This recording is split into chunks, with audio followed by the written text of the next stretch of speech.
It is Honkai Star Rail week, everybody, and we have a good chunk of things going on for Honkai Star Rail, obviously, because of the fact that, you know, the game just, it's out now. We got stuff that we got to talk about. So, today, I get to talk about what surprised me the most about Honkai Star Rail, and that was the character stats. Now, the reason why this is surprising, and we'll go over here in a little bit, is that it's a lot more complex, in my opinion, than, say, Genshin Impact or Honkai Impact 3rd, at least to me. But we'll get into that in just a moment. But what is going on, my dudes? Natasha here, back again with another Honkai Star Rail video. And today, if you guys like the content, please make sure to hit that like and subscribe button down below. Don't forget to hit the notification bell to be notified when the next Honkai Star Rail video comes out. And of course, leave a comment about what you guys think. Now, without any further delay, let's go ahead and get right into it.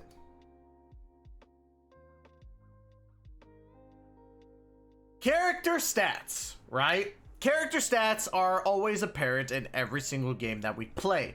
And why it's important is because we get to actually see what goes on with our characters, how they're improving, and why it's important. So, we're gonna go over, you know, the character stats of Honkai Star Rail. But this isn't like, you know, where you have HP, attack, defense, elemental mastery, energy recharge, damage bonuses, and all that stuff. No. This is way, well, not way more complex, but there is a lot to it. Now, as it stands, these are pretty, you know, standard. HP, how much damage a character can take before falling in combat, which means how much they can do before fainting. Attack, how much damage a character deals. Defense, reduces the damage the character takes. Speed is a new one. Speed determines how fast and how often a character will act in combat. The reason why this is important is that it's based on turns. And the reason why it's based on turns is because it is turn-based combat. So you can have a character that's super fast and can hit 3 times in a battle, or 3 times in a turn. And it's really important to make sure that your speed is good enough for these characters. You're going to want to tackle it pretty much with every single character in some capacity.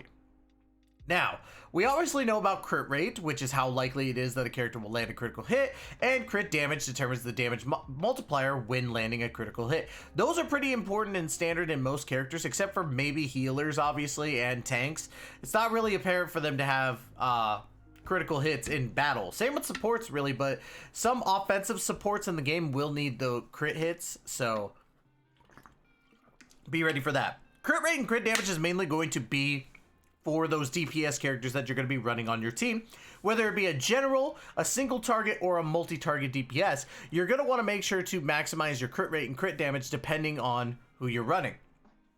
Outgoing healing bonus determines the amount of healing done by a character's healing ability. Exactly like healing bonus in Genshin Impact, you want to make sure that your healers have this going for them at all times. Because of the fact that, you know, again, you want to capitalize on the healing. And because it's turn-based combat, one turn could mean disaster if you do not have a healer to help you out there.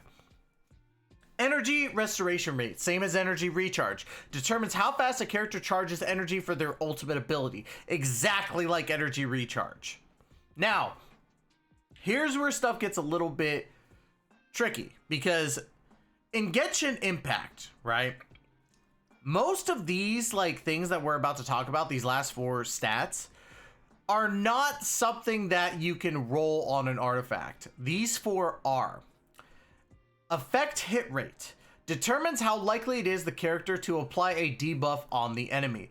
This is going to be crucial for your debuffing characters and why it's important to make sure that you have this. Now again, with the artifacts that, or I think it's called traces this time around, you're gonna want to make sure that you have this for your debuffers. It's very apparent that you're gonna need this. Effect resistance determines how difficult it is for an enemy to apply a debuff on a character. Again, very crucial to have this in some cases, but in all honesty, it's going to be very, like, at least from what I've seen in the game so far, it's going to be very situational based. So, if you roll this, I think it's going to be one of those dead in the water ones, but who knows? It could take on a bigger presence than I know.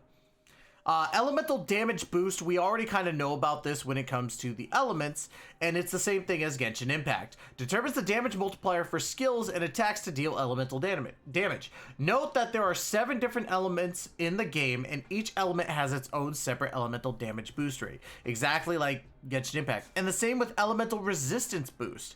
Reduces elemental damage that a character receives. Note that all 7 different elements in the game, and each element has its own separate elemental resistance boost stat. Now, as I talked about when we started talking about these can all be rolled on your artifacts, or whatever they're called this time around. I need to do more research. That's crucial, because of the fact that this now just got way more complicated. It's not just as simple as, oh, well, I'm running freaking Hu Tao, so I want to run an HP Sands Pyro Damage Goblet and then, crit rate or crit damage on my circlet. That easy. No. This just got a little bit crazier because of the fact that you have to think about, okay, do I want to be able to put more effects like burning and stuff like that into my character? Do I want them to have more resistance towards a specific typing? Do I want them to have a better chance of healing with the ongoing healing bonus? Do I want them to be faster than the enemy so that they could do 2 to 3 attacks per turn? It's very crazy to think about it when you look at it from that perspective. Now, character skills also are pretty important into the game, and we already kind of know how it is when it comes to characters in general. When it came to Genshin Impact and Honkai Impact 3rd, you have your basic attacks. The basic attack ability for the character's auto attack is always available to use during combat. It is generally the weakest of the character's active combat skills, but your main source of generating skill points, a resource that is needed to activate character's skill ability. So unlike Genshin Impact, where you're free roaming and stuff like that, it is turn-based, and you can't just go and start attacking and get energy from there. No, that's not how this works. You have turn-based, and you have 3 different attack slots: your basic attack, your skill, and your ultimate. And those are important because, again, it's not going to be like you could just hit, you have a cooldown, and then go from there. Like, you have to wait a couple seconds to use your skill again. That's not how it works. You have to gain a certain amount of skill points per attack to be able to do that. Your skill, the skill is a combat ability that a character can use with effects ranging from dealing damage to providing buffs for your team. The skill ability has no cooldown and instead requires you to expand skill points in order to use it, just like I said. The ultimate is a character's ultimate ability is generally their strongest combat ability. To use the ultimate ability, it must first be charged through certain combat actions, such as attacking and defeating an enemy. It must also be recharged after every use, which this will pertain to your energy restoration rate. You want to make sure that you have a high energy restoration rate if you want to get your burst off, or ultimate, as much as possible. Now, talent is what we were talking, kind of like basically improving the talents of characters in Genshin. It's the same exact thing. Talent is a character's passive ability. Generally, it takes the form of conditional effect where the talent will provide some kind of benefit to the character and or the allies with certain conditions met. And then technique. Unlike the rest of character abilities, technique is an overworld ability rather than a combat ability and is used before battle begins. Depending on the character, using it will either initiate combat with a special attack or will provide a buff prior to engaging the enemy. Now, think of this as like a passive skill, I would say, because passive skills are things that activate before you start doing your actual like rotation. Think of like Dokkan Battle in this sense. They've got passives for when they go on and it's their turn, and they activate the passive depending on what conditions are met.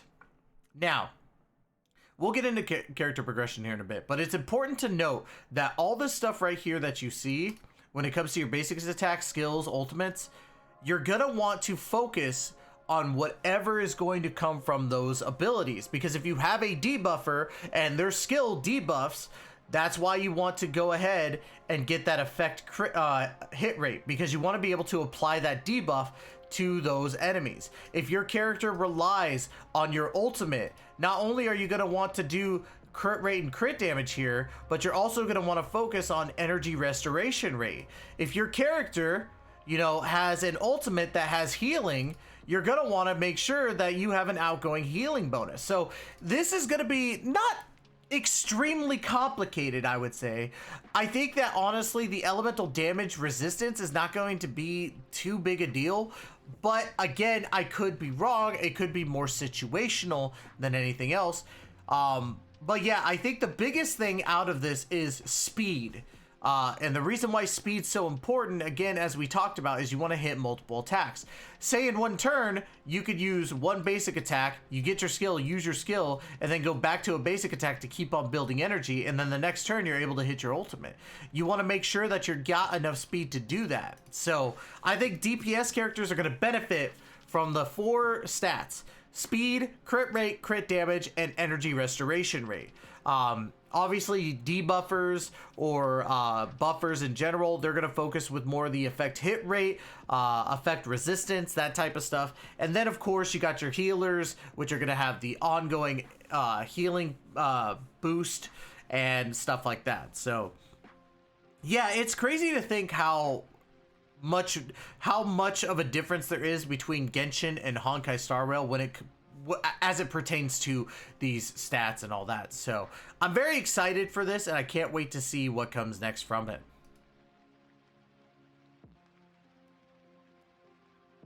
Now, of course, guys, if this was a great explanation, please make sure to leave a comment down below. I would deeply appreciate any criticism that I can get. Constructive-wise, I definitely want to make sure that I'm providing this content to you guys that actually works for your benefit and not against you. If you guys like the content, please make sure to hit that like and subscribe button down below. Don't forget to hit the notification bell to be notified of when the next Honkai Star Rail video comes out. And of course, guys, we will see you all in the next video. Please take care and be safe.